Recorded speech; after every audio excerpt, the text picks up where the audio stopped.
státního vynutí, že 12 závětů měnilo tyčí.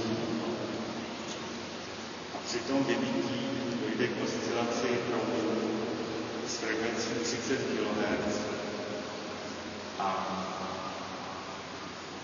ten primár to vynutí má vazbu na sekundární vynutí, což je ta černá cívka, ta má stovky závětů, asi 5 km drátu a ta se rozkvitá, protože její rezonanční frekvence takových 30 kHz se rozkvitá s vysokým napětím přesahujícím 2000 kV s frekvencí 30 kHz. A ta frekvence je rozhodující v tom, jak ten vývoj vlastně vypadá.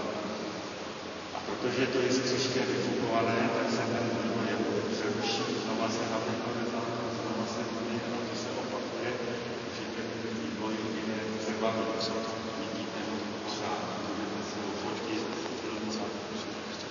a je to velmi efektní zařízení.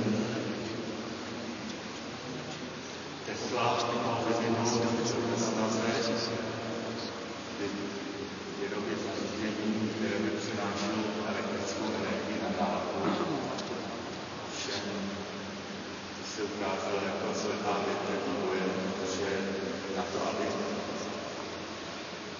prostě toto zařízení není při této frekvenci směrovat tu energii nějakým směrem, aby se na druhé straně dala ta energie směrovat, aby to vyzařuje tu energii do prostoru asi jako televizní vysílač.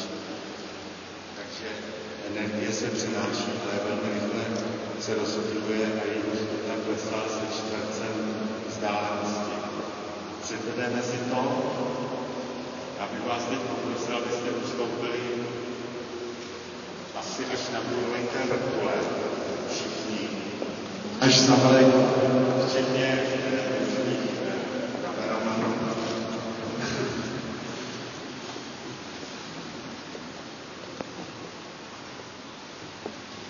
Teď vám naši pracovníci rozdají doprovodní zápřivky, abyste si ověřili, že když se dostal energie, to opravdu dochází. Kolikrát v životě se vám stane, že se vám v ruce rozsvítí zářivka, že by v ní byl nějaký kabel.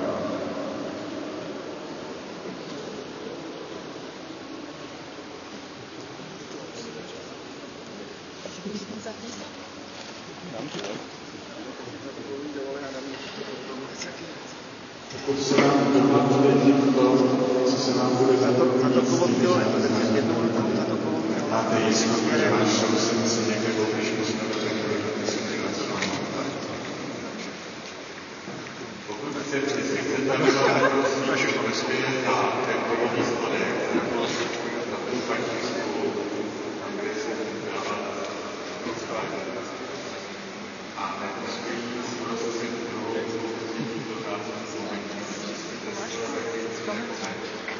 tady prosím vás někdo, kdo přinese být sčítání lidů, se přihlásil k krytí žurnální předavníci. Vypadá to jako, že by to byl zájezd na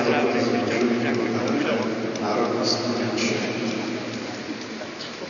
Takže první otázka, nejdřív pouštíme stlačený vzduch, to je velké syčení, pak nastává velký rakot, zejména je s příštěm vyfukování a otázka bude to vlastně 20 vteřin.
circulando la información.